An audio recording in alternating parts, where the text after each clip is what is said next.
इस basic chemistry class में आप लोग का स्वागत है। पिछले क्लास में हमने जो है पाउली अपवर्जन का नियम, एसपीडीएफ में इलेक्ट्रॉनिक विन्यास, ऑर्बिटल्स क्या होते हैं, S orbital, P orbitals, D और एफ ऑर्बिटल्स के बारे में जाना और हमने जो है क्वांटम संख्याओं के एग्जाम्पल्स को देखा।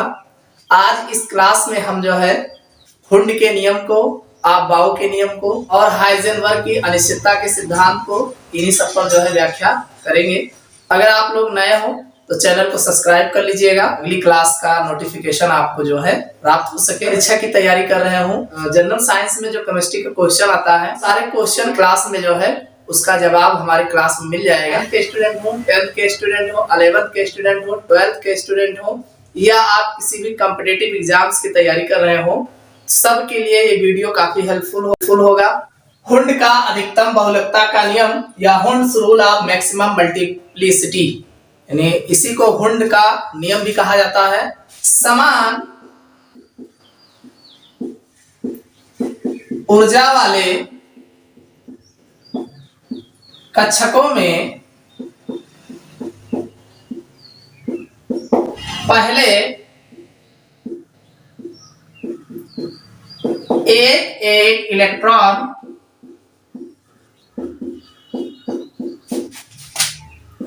दक्षिणावर्त दिशा में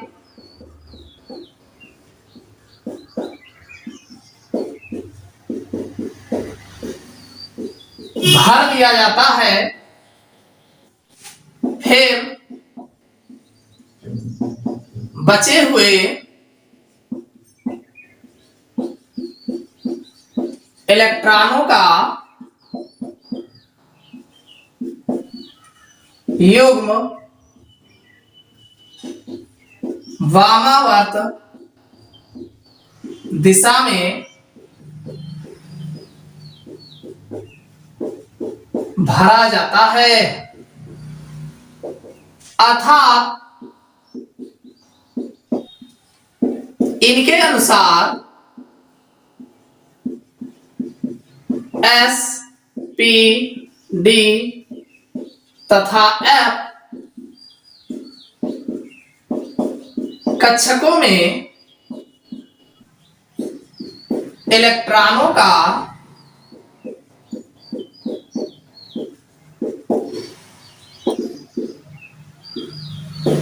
युग्मित होना तब तक संभव नहीं है जब तक कि कम से कम एक इलेक्ट्रॉन ना भर दिया जाए।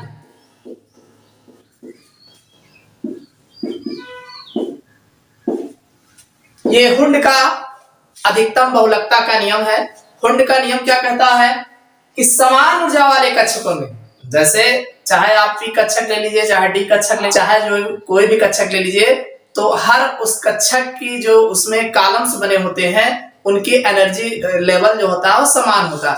तो वही कह रहे हैं कि समान ऊर्जा वाले कक्षकों में पहले एक इलेक्ट्रॉन दक्षिणावर्त दिशा में भर दिया जाता है, फिर बचे हुए इलेक्ट्रॉनों का युग्म वामावर्त दिशा में भरा जाता है, यानी एक इलेक्ट्रॉन पहले दक्षिणावर्त क्लॉकवाइज रोटेशन में भर दिया जाता है, फिर अगर इलेक्ट्रॉन बचता है तो उसे वामावर्त दिशा में भरा जाता है।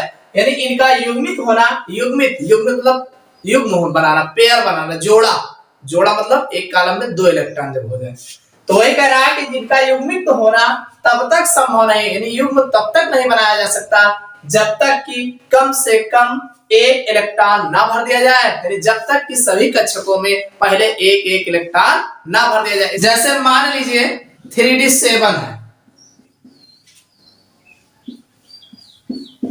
भाई, डी ऑर्बिटल है, आप जानते हैं 5 कॉलम होते हैं इसके।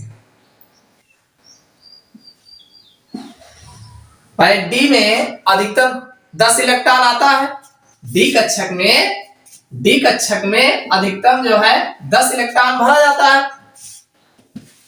यहाँ पे 7 इलेक्ट्रॉन है, 1 2 3 4 5 कॉलम है, 10 इलेक्ट्रॉन, एक एक में दो दो इलेक्ट्रॉन आएगा।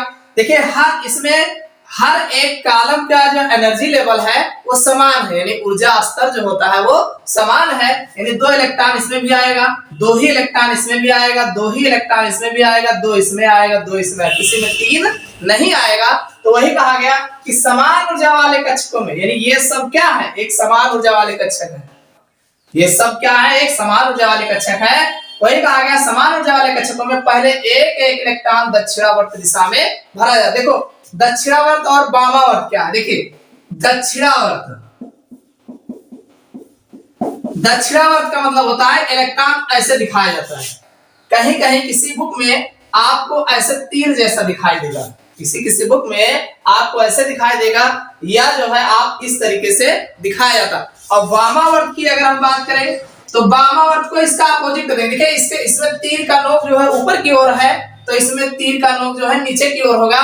या अगर ऐसे तीर ही बन रहा है तो ये इस तरीके से दिखाई देगा। कहने मतलब ये दक्षिणावर्त है, यानी ये एक इलेक्ट्रॉन को प्रदर्शित करता है, एक इलेक्ट्रॉन ये क्लॉकवाइज रोटेशन में जा रहा है। और ये वामावर्त का मतलब है कि ये इलेक्ट्रॉन जो है अपोजिट डायरेक्शन में है, विपरीत दिशा की ओर प्रदर्शित करता है। तो वही कहा गया कि समान ऊर्जा वाले कक्षकों में पहले एक एक इलेक्ट्रॉन दक्षिणावर्त दिशा में भरा जाता है। देखिए यहाँ पे आपके 7 इलेक्ट्रॉन है, तो 7 इलेक्ट्रॉन का एक इलेक्ट्रॉन इसमें डाल दो पहले, फिर इसमें डाल दो। ऐसे करके आप जो है कितने इलेक्ट्रॉन हो, 1 2 3 4 5 इलेक्ट्रॉन हो गया। तो इनके कहने का मतलब ये है, अब ये 5 इलेक्ट्रॉन भर देंगे, अभी कितना बचा है, 7 में 2 बचा है ना। अब पहले एक एक इलेक्ट्रॉन सब में भर दिया गया, अब अगर दो इलेक्ट्रॉन बचता है तब इसका हम वामावर्त दिशा में भरते हैं। अब ये 7 इलेक्ट्रॉन हो गया, यानी एक एक इलेक्ट्रॉन पहले दक्षिणावर्त दिशा में भरा जाता है। अगर बचता है, यानी इनके अनुसार एसपीडीएफ में वही लिखा, एक एक इलेक्ट्रॉन दक्षिणावर्त दिशा में भरा जाता है, फिर बचे हुए इलेक्ट्रॉनों का युग्म जो है वामावर्त दिशा में भरा। युग्म जब भरोगे आप वामावर्त दिशा में भरोगे तो युग्म बन जाएगा। देखिए युग्म का मतलब होता है पेयर, या इसी को अंग्रेजी में पेयर कहते हैं। और पेयर कब होगा, जब ऐसे दिखाया जाए ऐसे। अब ये देखो 2 इलेक्ट्रॉन हो गया, तो 2 इलेक्ट्रॉन को एक जोड़ा बोलते हैं, एक युग्म बोलते हैं, एक पेयर बोलते हैं। यानी इसे जो है युग्म, इसी को कहा गया पेयर। पेयर मतलब जोड़ा बनना। जोड़ा तब तक नहीं बना सकते जब तक कि पहले सारे कॉलम में एक एक इलेक्ट्रॉन जो है दक्षिणावर्त दिशा में ना भर दिया। यानी ये है दक्षिणावर्त दिशा इसकी। ये ऊपर की ओर जो दिखाई दे रहा है, इस तीर का नोक ऊपर की ओर दिख रहा है ना। अब चाहे हाफ तीर बनाए हो और चाहे फुल तीर बनाए हो, कुल मिला के ये ऊपर की ओर दिखाई दे रहा है, यानी क्लॉकवाइज रोटेशन को दर्शाता है। तो एक एक इलेक्ट्रॉन पहले आप दक्षिणावर्त दिशा में भर दीजिए, अगर कोई बचता है इलेक्ट्रॉन तब फिर वामावर्त दिशा में जो है युग्म बनाइए। यानी इनका युग्म तब तक नहीं बना सकते जब तक कि पहले सब में एक एक इलेक्ट्रॉन ना डाल दिया जाए। अगर बचता है वामावर्त दिशा में इलेक्ट्रॉन भरिए। तो वही कहा गया है, इनके अनुसार एसपीडी तथा एफ कक्षकों में इलेक्ट्रॉनों का युग्मित होना, यानी जोड़ा बना, ये 2 जोड़ा बन रहा है, 2 युग्म बन रहा, तो इनका युग्मित होना तब तक संभव नहीं है, यानी तब तक आप युग्मित नहीं बना सकते हो जब तक कि पहले एक एक इलेक्ट्रॉन सब में ना भर दिया जाए। ये है हुंड का अधिकतम बहुलकता का नियम कहलाता है। समझ में आ गया होगा। अगली हेडिंग है आफ-बाउ नियम, यानी आफ-बाउ प्रिंसिपल, आफ-बाउ का नियम। आफ-बाउ ने क्या कहा है कि इनके अंतर्गत या इनके अनुसार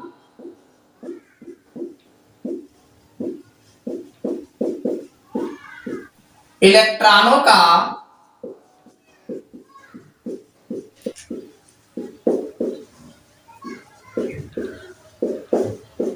कक्षकों में प्रवेश निम्नतम ऊर्जा स्तर से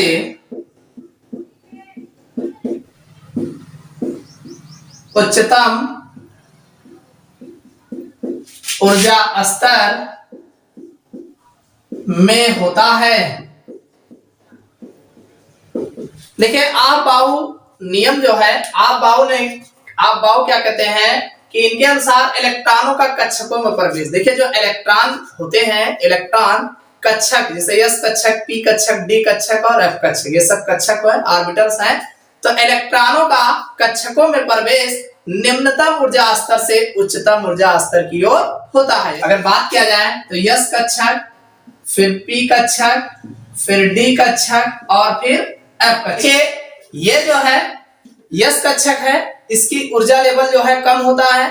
फिर पी कक्षक है, इससे अधिक इसके एनर्जी लेवल होता है, इसमें ज्यादा इलेक्ट्रॉन आते हैं। इनसे अधिक जो है डी कक्षक है, फिर इनसे ज्यादा अधिक इलेक्ट्रॉन डी में आते हैं। फिर एफ कक्षक है, फिर इनसे ज्यादा एफ में इलेक्ट्रॉन आते हैं। तो कहने का मतलब यह है कि जो sp-d-f कक्षक होते हैं, इसमें इलेक्ट्रॉनों का जो प्रवेश होता है निम्नतम ऊर्जा स्तर से उच्चतम ऊर्जा स्तर की ओर होता है। ऐसा नहीं कि पहले एफ वाला भर दो, उसके बाद फिर जो है पी वाला भरो, फिर जो है यस वाला भरो, ऐसा नहीं।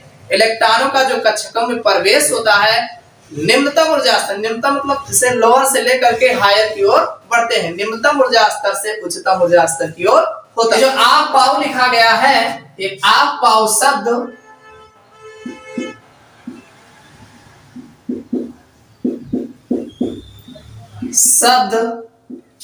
ये जर्मन भाषा का शब्द है,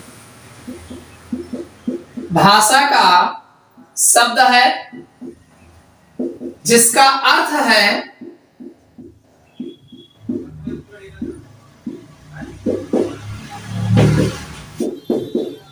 निर्माण करना। इसलिए इसको इलेक्ट्रॉनिक विन्यास निर्माण नियम भी कहते हैं। अब बाउ शब्द जो है ये जर्मन भाषा का शब्द है। कहाँ का शब्द है? ये जर्मन भाषा का शब्द है, और जिसका अर्थ है यानी आप बाउ का जो शब्द जर्मन भाषा का शब्द है, इसका अर्थ है निर्माण करना। क्या का अर्थ है? आप बाउ का क्या अर्थ है? निर्माण करना, रचना करना, किसी चीज की रचना करना या निर्माण करना। तो इसीलिए यानी इसीलिए जो है इसको इलेक्ट्रॉनिक विन्यास निर्माण नियम भी कहते हैं। आप बाउ को इलेक्ट्रॉनिक विन्यास निर्माण नियम भी कहा जाता है। और शब्द जो है ये जर्मन भाषा का शब्द है, जिसका अर्थ होता है रचना करना या निर्माण करना, इसीलिए इसे इलेक्ट्रॉनिक विन्यास निर्माण नियम भी कहा जाता है। देखिए इनका जो इलेक्ट्रॉनिक विन्यास होता है, सबसे पहले हम 1s बाई s में इलेक्ट्रॉन पहले में s में आएगा, उसके बाद फिर 2s, फिर दूसरे में s भरा जाएगा, फिर 2p बाई 2 में s आता है, 2 में ही p का स्टार्टिंग होता है।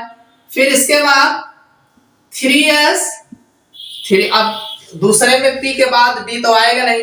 देखो s जो है ये हर एक में आएगा, सभी में s जो है देखो सभी में जो है 1 2 3 4 5 जितने भी होंगे सभी में s आएगा। और p जो होगा ये दूसरे से स्टार्ट होगा। कहां से स्टार्ट होगा? दूसरे के बाद फिर से ये भी सभी में आएगा, दूसरे से लेकर के सभी में आएगा। और d जो होगा ये तीसरे से स्टार्ट होगा, तीसरे से लेकर फिर आगे आएगा। और f जो होता है ये चौथे से, ये जो है चौथे से स्टार्ट होगा, यानी 4 नंबर जब 4 कक्षक 4 में स्टार्ट करेंगे इलेक्ट्रॉन भरना, तब ये जो है f आएगा। इससे पहले f नहीं लिखा जाएगा। तो ऐसे यस पहला हो गया, दूसरे में फिर यस, और हमेशा यस से ही स्टार्ट करेंगे। यस के बाद p आएगा, p के बाद d आएगा। फिर अगला जो है दूसरे में 2s 2p, फिर तीसरे में आएंगे p के बाद दूसरे में p के बाद d तो आएगा ना, d तीसरे में आएगा। तो 3s हो गया, हाँ 3p आएगा, और 3p के बाद 3d आएगा। देखिए 3p के बाद 3d आएगा, 3d के बाद फिर 4s आएगा। तो 4s जो है 3d से कम एनर्जी लेवल का है, तो इसलिए 4s जो है पहले कर दीजिए, उसके बाद जो है 3d कर दीजिए। नहीं समझ में आया? देखिए 2p 3s 3p समझ में आ गया होगा, यानी 3s 3p 3d भी इसी में है, इसी के बाद 3d होना चाहिए, लेकिन d की एनर्जी लेवल जो है ज्यादा होता है, तो ज्यादा होने के कारण पहले 4s को पहले लिखिए। 3f तो आएगा नहीं, फिर 4, अब देखिए 4s हमने लिख ही दिया है तो 4p हो जाएगा, और उसके बाद फिर बात आएगी 4d की, तो d के पहले ही s लिखा जाएगा, तो ये हो जाएगा 5s। भाई 4s हो गया ना, अब 5 वाला आगे स्टार्ट होगा तो 5s हो जाएगा, फिर 4d होगा, फिर 4d के बाद 5s हुआ है तो 5p हो जाएगा, 5p के बाद जो होगा 6s, इसके बाद 4f 5d 6p 7s। सबसे पहले यस में इलेक्ट्रॉन होगा, फिर पहला यस है, फिर दूसरा यस आएगा, दूसरा पी आएगा, फिर तीसरा यस आएगा, फिर तीसरा पी आएगा, तीसरा डी भी आएगा। तो डी आने से पहले हम 4s को लिखेंगे, क्योंकि इसकी ऊर्जा लेवल जो है एस से अधिक होता है, तो पहले एस लिखा जाएगा, फिर डी लिखा जाएगा। फिर चौथे का भाई यस हमने लिख ही दिया तो पी यहाँ लिखा जाएगा, फिर अब डी की बात आने से पहले फिर यस लिखा जाएगा, तो डी के पहले यस 5s हो गया, फिर 4d हो गया, अब d के बाद अब s हो गया तो 5p भी लिखा जाएगा, 5p के बाद फिर 6d आएगा, 6d के बाद 4f आएगा, 4f के बाद 5d आएगा, फिर 6p आएगा, फिर 7s आएगा। ना समझ में आया हो तो इसको दूसरे हिसाब से भी, इसको हम दूसरे हिसाब से आपको समझाते हैं। ठीक है, सबसे पहले 1s 2s 3s 4 5s 6 7s। देखो हमने पूरे को s में s को पहले लिख लिया, 1s 2s 3s 4s 5s 6s 7s। अब दूसरे में p जो स्टार्ट होगा, भाई p जो है यहां तो स्टार्ट नहीं होगा, दूसरे पे p आएगा 2p, के बाद 3p 4p 5p 6p, और इसके बाद फिर जो है d जो है यस p d जो आएगा 3 में आएगा 3d 4d 5d और 6d। देखिए सबसे पहले यस लिख डालोगे, 6-7 तक लिख डालिए, उसके बाद फिर p जो है दूसरे से स्टार्ट होगा, पहले के सामने तो आएगा नहीं p, दूसरे के सामने आएगा p, फिर उसके बाद सबके सामने p लिख डालिए, 2p 3p 4p 5p 6p। d जो होगा वो तीसरे से आएगा, ना कि दूसरे के सामने आएगा, तीसरे से आएगा 3p 3d, यानी यहाँ पे 3d हो जाएगा, फिर 4d 5d 6d। अब f जो आएगा वो चौथे में आएगा, 4f और 5f। अब देखिए इसको करना क्या है, 1s हो गया, 2s 3s 4s 5s 6s 7s, और p जो आएगा ये दूसरे के सामने आएगा, 2p 3p 4p 5p 6p 7p नहीं लिखेंगे। फिर d जो होगा ये तीसरे में ही स्टार्ट होगा, ना कि दूसरे में, 3d 4d 5d 6d।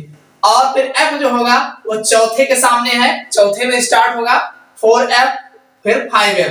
देखिए इसको हमने ऐसे मिला दिया, ये आएगा, और इसको ऐसे हमने जो है मिला दिया एक दूसरे को।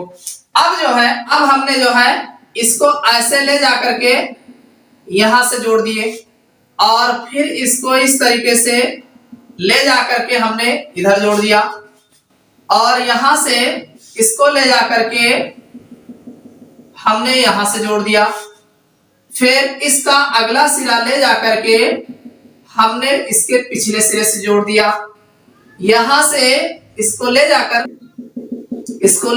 के इसके पिछले सिरे से जोड़ दिए। इसी प्रकार अगला जो है यहां से ले जाकर के इसको इसके पिछले सिरे से जोड़ दिया, इसके अगले सिरे को ऐसे ले जाकर के इसके पिछले सिरे से जोड़ दिया। अब आप देखिए स्टार्ट करिए, यहां से आप चलना स्टार्ट किए, 1s, फिर उसके बाद 2s, फिर आगे जाएंगे 2p, और फिर 3s, फिर और आगे जाएंगे तो 3p 4s के जब आगे जाएंगे तो 3d, उसके बाद 4p 5s, फिर 5s के आगे जाएंगे 4d के आगे 5p और फिर 6s के आगे आप जाएंगे तो 4f और 4f के बाद जो है 5d 6p 7s और फिर जब और आगे जाएंगे तो ये आपको मिलेगा 5f फिर 6d। इस तरीके से जो है आगे बढ़ते आप मिलान कर लीजिए सेम आएगा। देखिए 1s ये हो गया 2s फिर आगे बढ़े 2s फिर और आगे जाओगे 2p देखिए 2p हो गया 3s फिर ये 3s हो गया फिर आगे बढ़े 3p हो गया 4s हो गया फिर और आगे बढ़े 3d आ गया 4p आ गया सिर्फ 5s आ गया फिर 4d आ गया 5p आ गया 6s आ गया फिर आगे बढ़ने पर 4f आ गया 5d आ गया 6p आ गया 7s आ गया। इसके और आगे जाओगे तो 5f और 6d आएगा। तो इस तरीके से ये इनका जो है एनर्जी लेवल का बढ़ता हुआ क्रम है।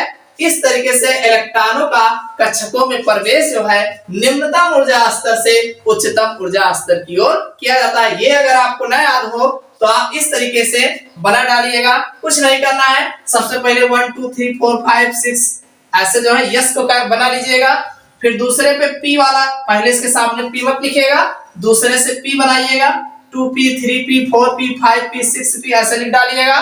फिर जो है तीसरे से D वाला आएगा तो तीसरे के सामने D लिखिएगा 3d 4d 5d और फिर 6d।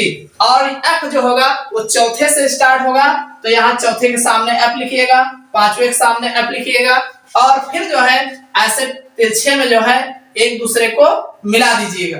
पहले एक एक मिला दीजिएगा फिर अगला सिरा ले जाकर के पिछले सिरे से जोड़ दीजिएगा। हर एक का अगला सिरा जो है दूसरे वाले के पिछले सिरे से जोड़ दीजिएगा, तब आपका ये एनर्जी लेवल जो है बढ़ता हुआ क्रम में बन जाएगा। तो ये जो है आफ-बाउ का नियम है जो इलेक्ट्रॉनों का कक्षकों में प्रवेश निम्नतम ऊर्जा स्तर से उच्चतम ऊर्जा स्तर की ओर किया जाता है। आफ-बाउ के नियम को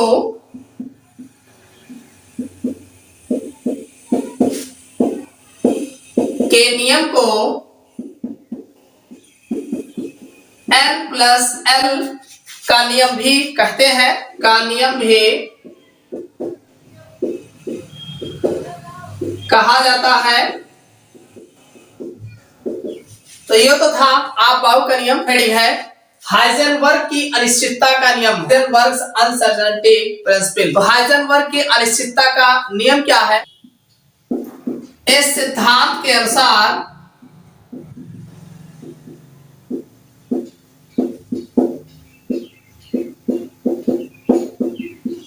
किसी कण को जो है इलेक्ट्रॉन कहा गया है की स्थिति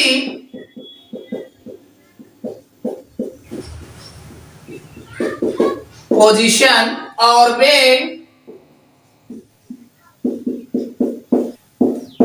वेलोसिटी का एक साथ यथार्थ एग्जैक्ट निर्धारण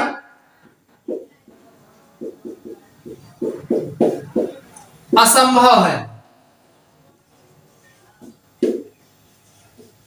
हाइजेनबर्ग की अनिश्चितता का सिद्धांत, अनिश्चितता दिया गया, निश्चित रहे अनिश्चितता। देखिए ये सिद्धांत के अनुसार किसी कण, देखिए कण जो है, कण यहाँ पे कण नहीं है, यहाँ पे कण को इलेक्ट्रॉन को ही कण माना गया है। यहाँ पर इलेक्ट्रॉन जो है वो एक कण माना गया, ठीक है। तो ये कहा गया किसी कण यानी इलेक्ट्रॉन की स्थिति, इलेक्ट्रॉन की स्थिति क्या, पोजीशन उसकी क्या, स्थिति और वेग, उसका वेग क्या है, वेलोसिटी, वेग का एक साथ यानी स्थिति और वेग दो गुण है, एक स्थिति की बता रहा है, दूसरा वेलोसिटी वेग को कह रहा है। एक साथ यथार्थ निर्धारण असंभव, यानी दोनों को एक साथ अगर कहा जाए कि सही सही निर्धारित किया जाए तो ऐसा असंभव है। यानी हाइजेनबर्ग ने अपना इस अनिश्चितता के सिद्धांत में कहा कि अगर कोई कण है मान लीजिए, उसकी स्थिति और वेलोसिटी यानी पोजीशन क्या है और उसका वेग क्या है, दोनों को एक साथ अगर ये कहा जाए कि हम सही सही ज्ञात कर लें तो ऐसा असंभव है। यही हाइजेनबर्ग की अनिश्चितता का सिद्धांत कहलाता है। अनिश्चितता के सिद्धांत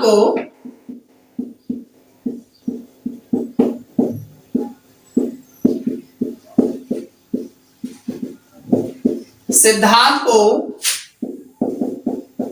गणितीय रूप में निम्न समीकरण द्वारा प्रकट करते हैं।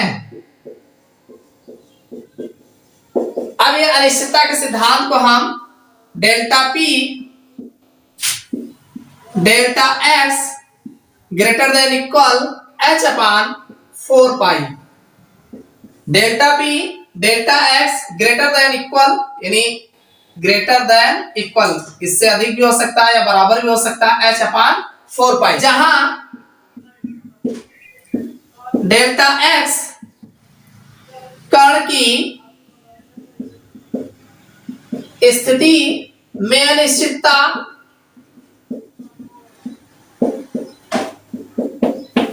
यानी जो डेल्टा एक्स है ये कण की स्थिति में अनिश्चितता को प्रदर्शित कर रहा है। डेल्टा पी संवेग की स्थिति में अनिश्चितता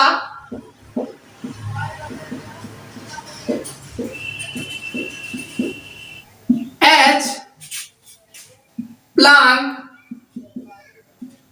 नियतांक, यहां पे डेल्टा एक्स दिया है, ये कण की स्थिति के लिए कहा गया है, कण की स्थिति में अनिश्चितता। डेल्टा पी जो दिया गया है संवेग की स्थिति में अनिश्चितता, और एच प्लांक नियतांक है और ये 4 पाई है। ठीक है, तो अब अगर हम डेल्टा पी को सही सही ज्ञात करेंगे तो डेल्टा एक्स में अनिश्चितता आ जाएगी, और अगर डेल्टा एक्स को सही सही ज्ञात करते हैं तो डेल्टा पी में अनिश्चितता अवश्य आ जाएगी। ये जो है हाइजेनबर्ग की अनिश्चितता का सिद्धांत है। अगर आप 11 12 की लेवल की जैसे मान लीजिए तैयारी करते हैं तो वहां पे यहाँ तक फार्मूले तक जो है बताए जाते हैं। इस वीडियो में बस इतना ही, फिर मिलते हैं अगले क्लास में नए टॉपिक के साथ। वीडियो अच्छा लगा हो तो लाइक जरूर करिएगा।